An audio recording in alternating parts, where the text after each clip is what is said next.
Assalamualaikum warahmatullahi wabarakatuh. Selamat sore, Waalaikumsalam warahmatullahi wabarakatuh. Selamat sore, Ibu. teman-teman yang sudah bergabung baru 4 orang ya, 4 atau 3. Tiga, Ibu.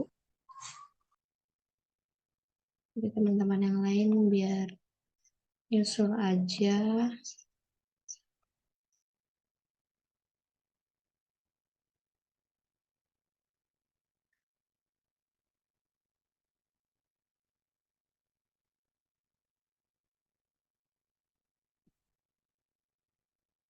Sudah kelihatan ya teman-teman?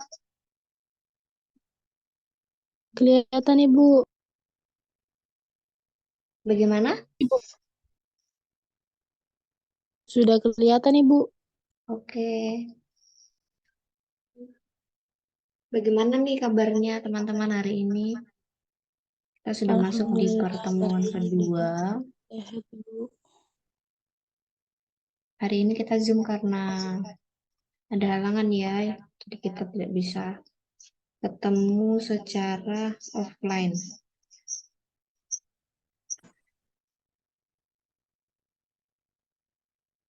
Coba sebelum Ibu mulai materinya, boleh nyalakan kameranya.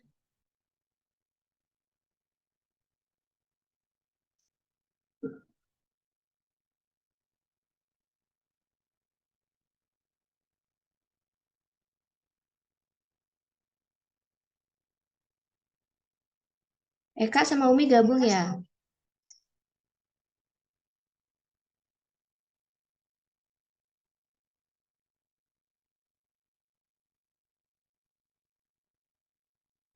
Mereka lagi di jalan kayaknya ya. Lanjut aja. Oke, hari ini kita mau belajar tentang tipe-tipe keamanan jaringan. Jadi di sini ada penjelasannya sama kayak kemarin. Jadi sistem keamanan jaringan adalah istilah yang digunakan untuk menjelaskan eh, sebab bagaimana sebuah sistem itu dapat aman karena dirancang untuk memantau dan juga merespon gangguan jaringan yang tidak sah. Sistem keamanan jaringan juga akan melindungi aset digital termasuk network traffic. Keamanan jaringan tersebut dapat berbentuk software ataupun hardware yang didesain untuk merespon berbagai potensi serangan cyber yang menargetkan sebuah jaringan. Nah, di sini selanjutnya ada 3 aspek dalam keamanan jaringan. Yang pertama itu ada aspek fisik, di mana keamanan jaringan fisik didesain untuk mencegah personel yang tidak berwenang untuk mendapat akses fisik ke jaringan seperti router, lemari kabel, atau yang lain. Kemudian yang kedua adalah teknis, di mana kontrol keamanan jaringan teknik diperlukan untuk melindungi data yang disimpan dalam jaringan atau data yang transit melalui lintasan tersebut. Kemudian ada administratif.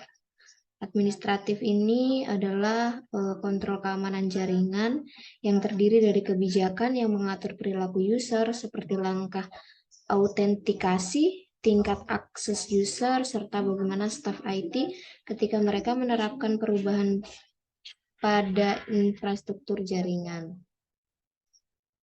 Kemudian kita masuk dalam tipe-tipe keamanan jaringan. Yang pertama adalah akses kontrol. Akses kontrol ini di mana kita bisa memblokir user serta perangkat yang tidak sah yang mencoba mengakses jaringan kita.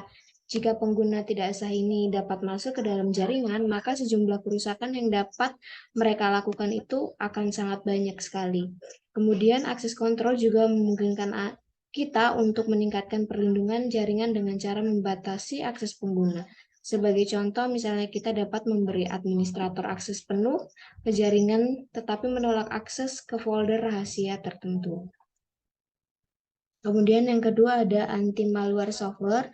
Perangkat lunak antivirus dan anti-malware dapat melindungi sebuah perusahaan dari berbagai malicious software seperti virus ransomware, worm, dan trojan. Gunakan anti malware yang dapat terus memindai dan melacak file berbahaya yang ada dalam jaringan. Yang selanjutnya ada application security, di mana aplikasi ini tidak memiliki sistem keamanan yang baik, seringkali digunakan, jadi dalam aplikasi security ini biasanya kan ada aplikasi yang tidak memiliki sistem keamanan yang baik, jadi rentan sekali penyerang itu untuk masuk mencuri sebuah data. Jadi dengan menerapkan sistem keamanan aplikasi, kita dapat melindungi aplikasi apapun yang berkaitan dengan keamanan jaringan yang digunakan. Kemudian ada data loss prevention, di mana manusia atau user menjadi rantai terdepan pada sistem keamanan jaringan. Oleh karena itu, Anda bisa menggunakan data loss prevention agar data sensitif tidak hilang, disalahgunakan atau diakses oleh pengguna yang tidak berwenang.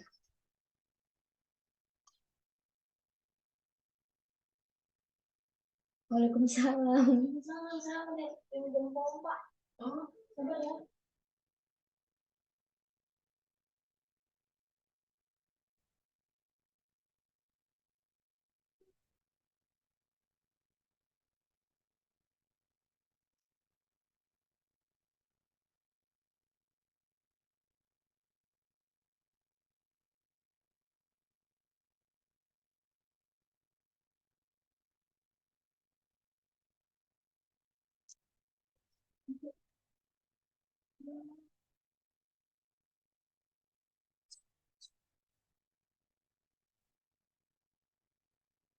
Oke, kita lanjut ya tadi.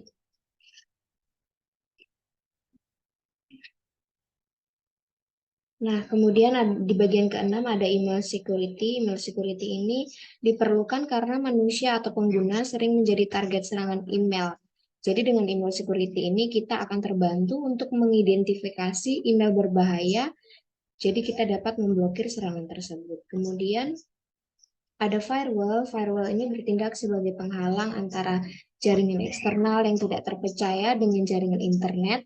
Jadi administrator biasanya akan mengkonfigurasi sekumpulan aturan yang ditentukan untuk memblokir atau mengizinkan lalu lintas ke dalam jaringan. Kemudian ada intrusion prevention system, di mana ini juga dikenal dengan intrusion detection, dapat memindai atau menganalisa suatu lalu lintas atau paket jaringan yang sedang berjalan sehingga berbagai jenis serangan dapat diidentifikasi dengan mudah. Kemudian ada namanya virtual private network, merupakan alat yang dapat mengautentikasi komunikasi antara perangkat dan jaringan VPN yang akan menciptakan terowongan terenskripsi yang aman untuk menghubungkan perangkat dengan jaringan internet. Dengan VPN ini kita akan bisa melindungi file-file kita dari pengintai ataupun gangguan yang lain. Kemudian ada web security. Secara garis besar, web security ini merupakan langkah-langkah keamanan yang diperlukan untuk memastikan penggunaan website yang aman saat terhubung dengan jaringan internet. Web security membantu mencegah serangan berbasis website yang menggunakan browser sebagai titik akses untuk masuk ke dalam sebuah jaringan. Jadi dari materi ini ada 10 tipe-tipe keamanan jaringan. Yang pertama ada akses kontrol, di mana kita bisa memblokir user ataupun perangkat-perangkat yang tidak sah yang mencoba mengakses jaringan kita untuk mencuri data atau file. Kemudian ada anti malware software yang berguna untuk melindungi biasanya sebuah perusahaan ya, data-data file perusahaan. Jadi biasanya ada serangan kayak virus Trojan, mungkin kalian sudah pernah dengar dulu eh, apa peristiwanya ya. Jadi virus Trojan ini dia biasanya digunakan ya, digunakan untuk mencuri data dalam perusahaan karena dia termasuk virus yang sangat berbahaya. Kemudian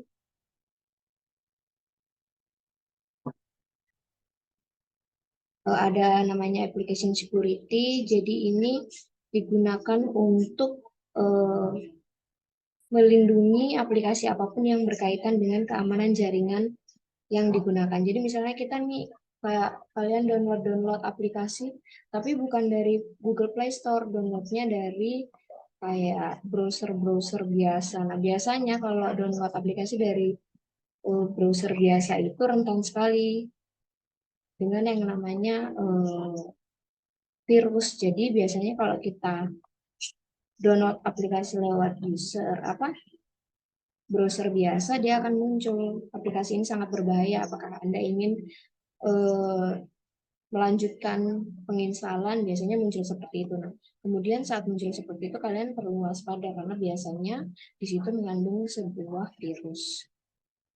Kemudian ada juga data loss prevention yang dimana ini menjadi rantai terdepan pada sistem keamanan jaringan.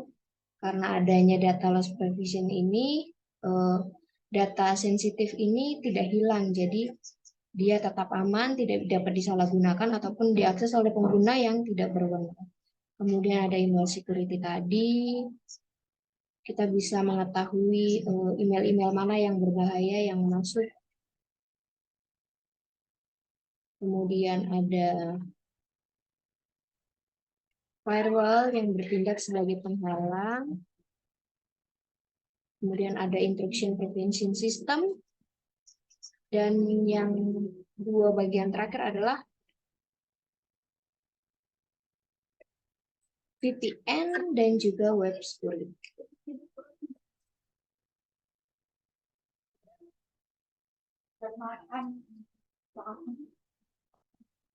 Oke, jadi sampai di sini ada yang ingin ditanyakan, teman-teman?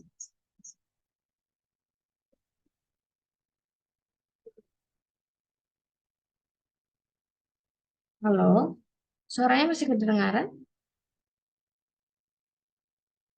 Masih, Masih, Bu. Ibu. Ada yang ingin ditanyakan?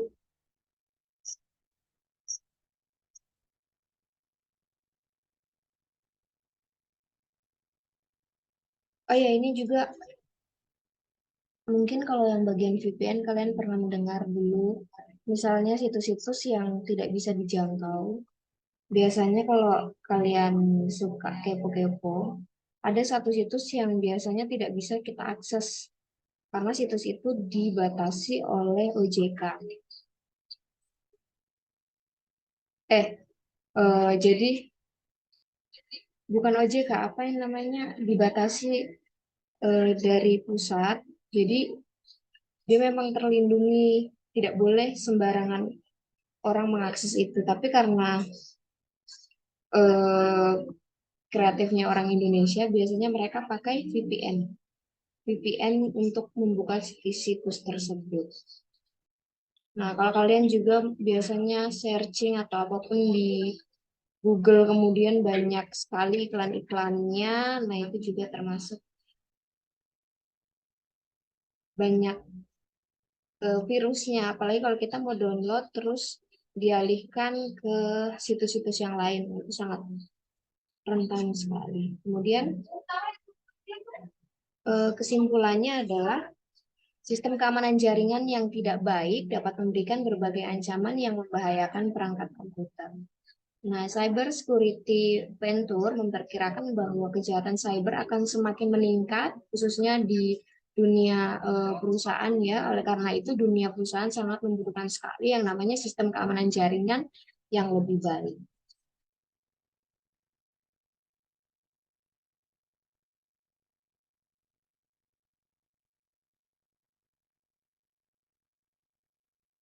Oke, teman-teman tadi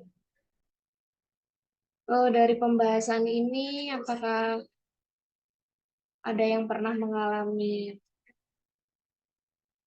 datanya tiba-tiba hilang atau pengalaman-pengalaman yang biasanya sering masuk di link-link yang tidak resmi ada? Coba kameranya dinyalakan dulu. Kalau Anggun bagaimana Anggun? Apa pernah? Alhamdulillah sejauh ini belum pernah sih, Bu.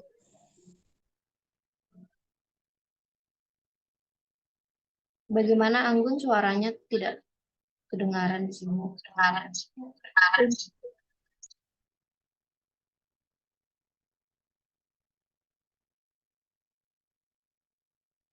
Untuk sejauh ini belum pernah sih, Bu.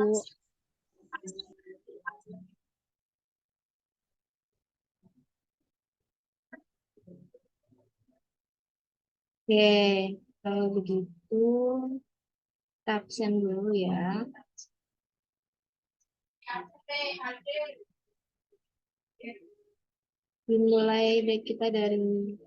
Dimulai dari Anggun ada Hadir, Bu. Ika Setianingsih,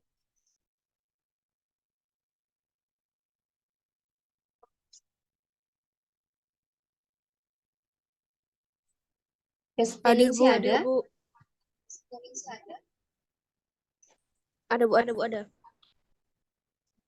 Miss Hajiku, Hadir Bu.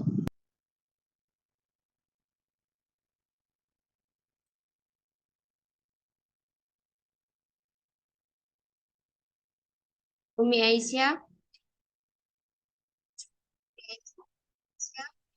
Hadir Ibu. Eka Sofia,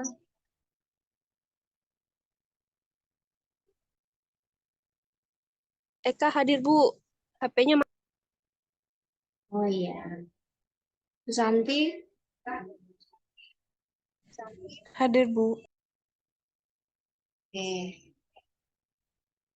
Jadi di sini yang terakhir, Ibu ingin menyampaikan semangat terus untuk rajin dalam mengikuti mata pelajaran ini, karena mata pelajaran ini nantinya akan sangat penting jika kalian ingin melanjutkan program studinya ke langkah yang lebih mendetail. Jadi kalau kalian ingin menjadi seorang programmer, jadi kalian harus mempelajari betul apa itu keamanan jaringan ini. Sebenarnya bukan programmer saja sih, menjadi tenaga IT juga sangat perlu pengetahuan keamanan jaringan ini. Oke teman-teman, mungkin itu yang bisa Ibu sampaikan pada saat sore hari ini melalui Zoom. Ibu bisa minta tolong satu orang untuk menutup kita dalam doa. Saya, Bu. Ibu minta tolong Umi ya untuk menutup kita dalam doa.